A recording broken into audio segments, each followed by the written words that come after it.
What's cracking, guys? Bruce Madsen here, your host of the show, Metric Scout Fantasy Football. The NFL draft is over with. It's been done for a few hours now, and I already got a mock draft for you. This one's going to be 2 rounds, Superflex, fresh off the press. I had to get this out just in case you guys have been doing your rookie drafts and you need something to go off of. I'll try to get more mock drafts on the channel ASAP, as many as I can, so make sure you hit that subscribe button so you don't miss out. That way you got the player values with you. These are actual mock drafts that people are drafting in, so you're seeing what the community thinks about these players. And I'm going to tell you this right now, just like the mock drafts going into the NFL draft, these ones are going to be crazy too. I see these players jumping up and down a lot of strange values, especially in the second round. I am forecasting that this year is going to be crazy. That's why you need to be in touch with mock drafts. That way you have an idea of the consensus value. But with that being said, let's jump into this mock draft.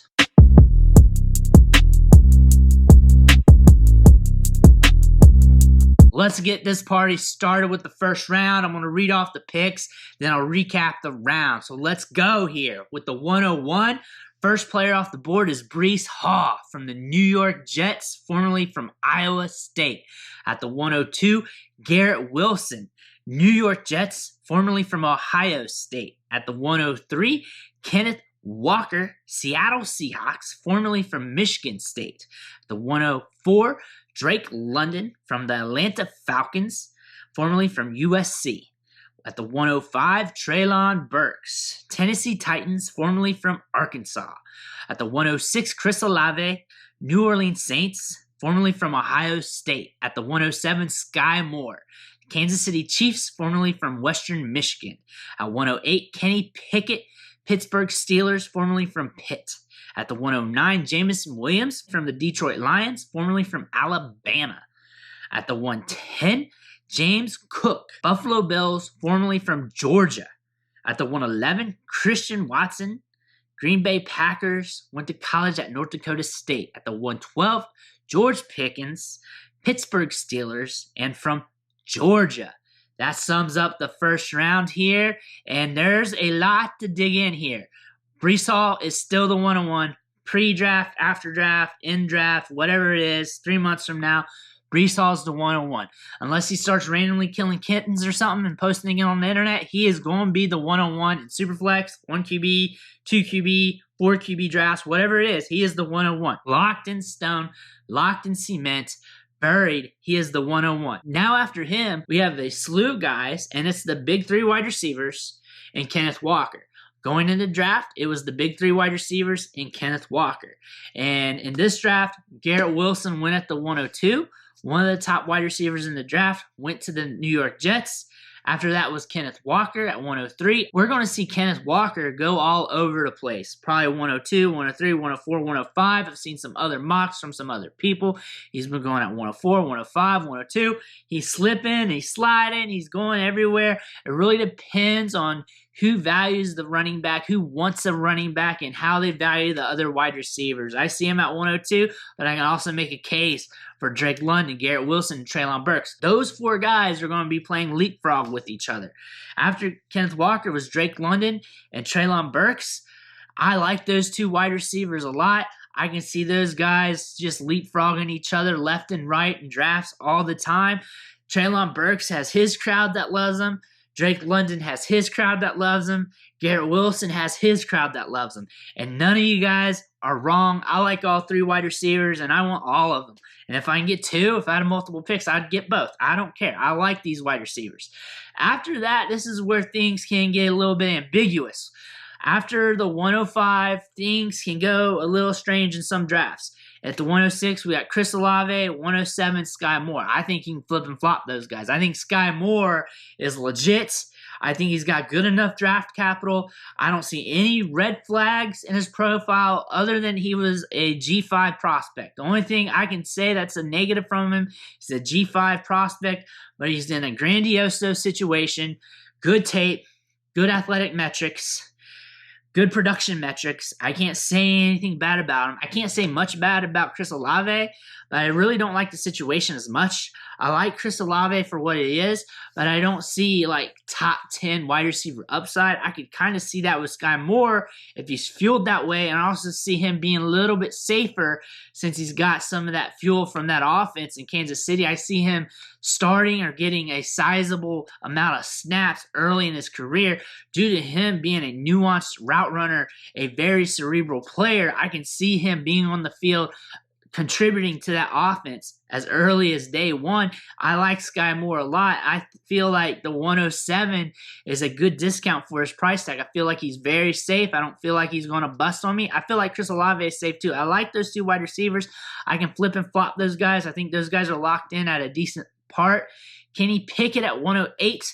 He is like the only quarterback that you can really draft here in Superflex and feel kind of good that you're going to get something out of him in the next couple years because he was drafted in the first round.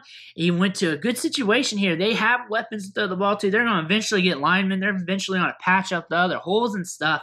Kenny Pickett could come on at 108 in Superflex, getting the first quarterback off the board. That's a good deal. We're not paying 102 price tag. We're not paying the 103 or 104. And then we're getting to the part of the first rounds where things are getting a little dicey. So I can kind of live with that. At 109 is Jameson Williams. I like him in Detroit. I feel like there's some upside there due to his long speed, but there are some good weapons there that he has to beat out for targets and touches. I'm talking about DeAndre Swift, Amon-Ra St. Brown, TJ Hawkinson, but he's going to be getting those air yards. That's going to make him a fantasy football threat. He's going to at least have some boom-bust weeks early on in his career, especially if he's on the field getting those deep targets, which he should, and if they're optimally using him, he will be getting deep targets, and if he connects on a few of those throughout the season, we're going to have some boom weeks. He has some very good route running, and this team wanted him really bad. They moved up to get him, and I can see him being the team's target hog over the long run and being the team's air yards hog, which I think is very important as well.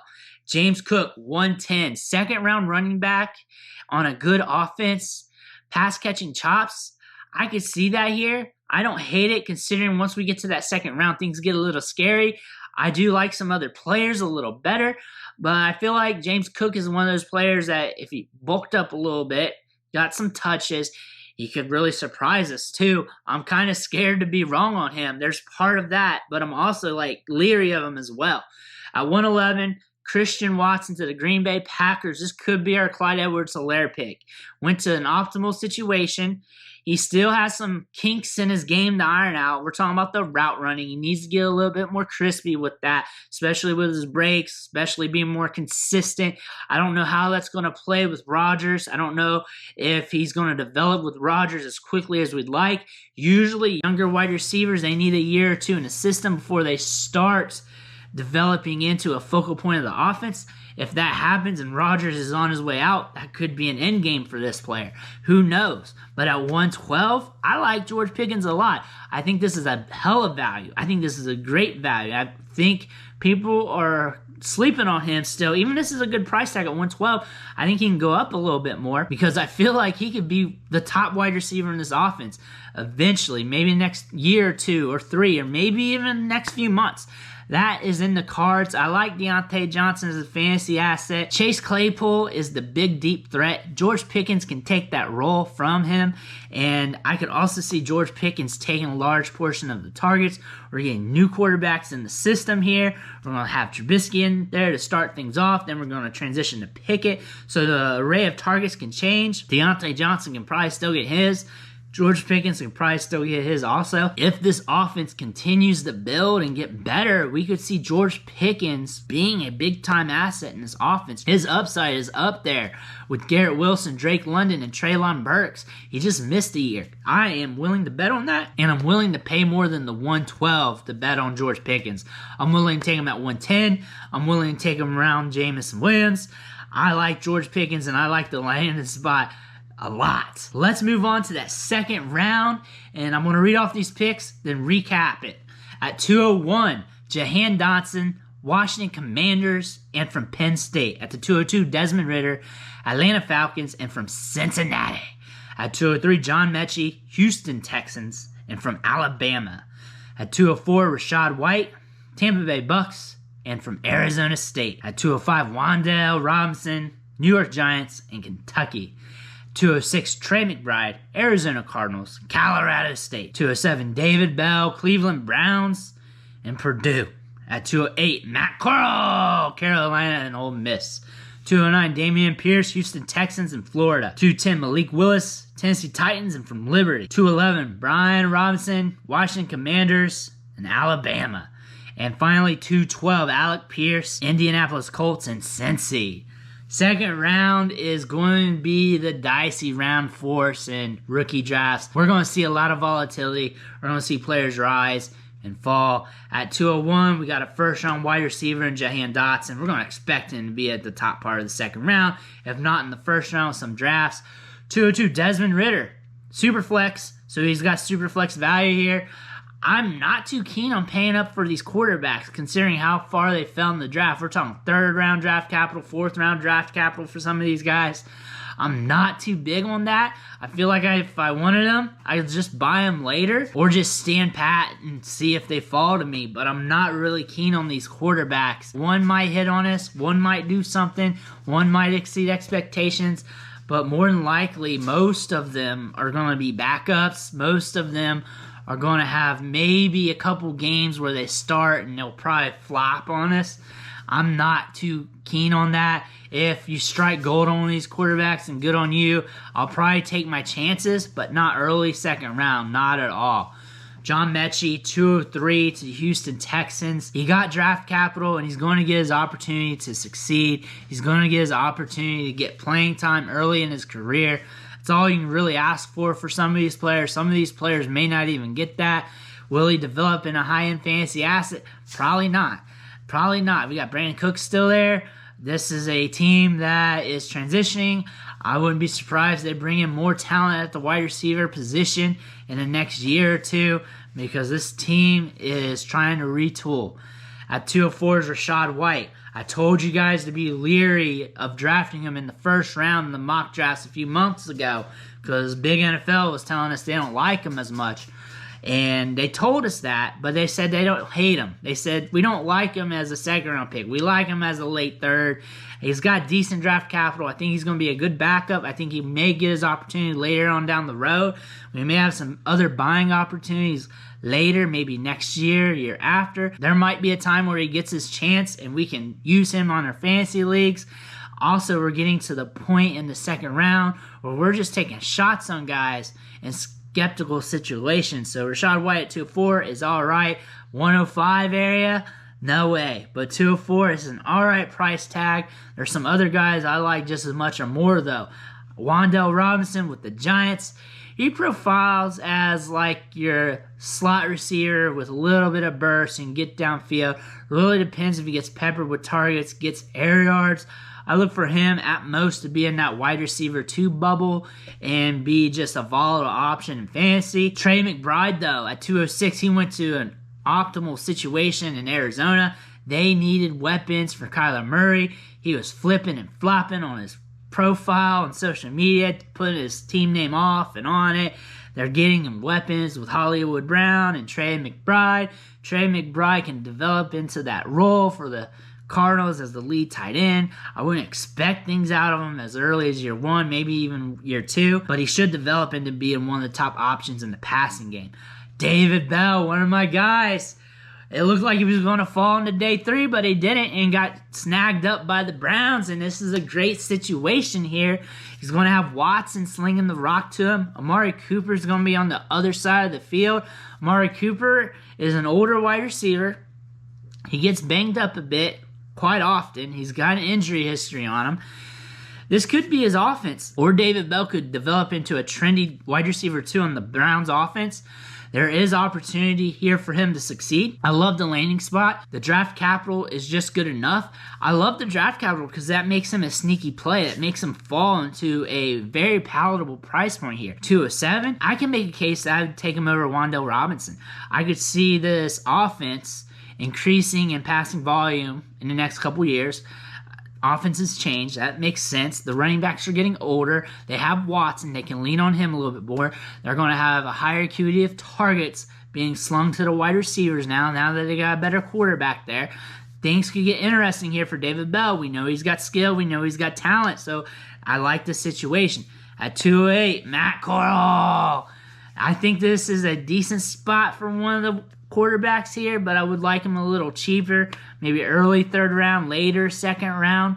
But we're getting to a dicey spot here. Right after him is Dameon Pierce, and my ears are perked up with him. My eyes are wide open. I like that he went to the Texans. The draft capital isn't too sexy here, but Dameon Pierce is in a situation where he can be a big piece of the run game there, get a lot of touches early, and really showcase his skill set. I'm not saying that we should expect him to be an RB1, but we could expect him to have a chance to get opportunity, and that's all you need. And if he does get the opportunity, there's a chance that he runs with it and gets to some production. With that being said, I may want to value him a little bit more than the 209. I may want to pump him up a bit, kind of like that. And plus, running backs hold value, and running backs are the players you want to hit on, especially with the wide receivers just being a big bubble that you can just interchange with them throughout your years. So Dameon Pierce here, I'm very interested here in rookie drafts. Malik Willis again, 210. I like that price tag. I'm just very leery on him. He has a lot of flaws in his game. The NFL told us that. He fell in the draft. I feel like I'd rather have Brian Robinson, who was drafted behind him. Brian Robinson can give me some upside here. Brian Robinson can get some touches. He's a running back. And third-round quarterbacks, fourth-round quarterbacks, day 3 quarterbacks are something you just don't want to invest in. And I feel like this is a heavy investment for a day 3 quarterback. After that is Alec Pierce to round out the second round. Guy can get air yards. He's got speed. He's got athleticism. Michael Pittman's going to be the lead guy there. Jonathan Taylor's going to get a lot of carries, a lot of workload. We got Matt Ryan slinging the rock for right now. I don't know when he's going to be fantasy relevant or if it's ever going to happen.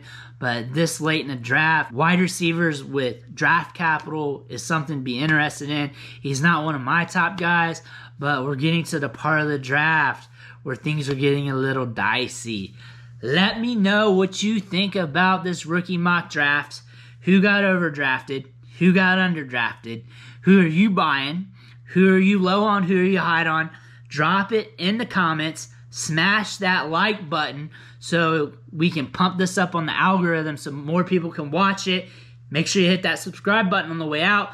Every subscription matters. It fuels me to keep putting out this content and helping you guys out with your Dynasty teams. Also, I'm going to have more mock drafts coming so you guys can get a view of what the community, what other people think of these players. That way you get an idea of what to expect in your drafts. And I'm going to have a lot more videos coming out because I'm jazzed up about the NFL draft. But again, I want to thank you, and I'll catch you next time.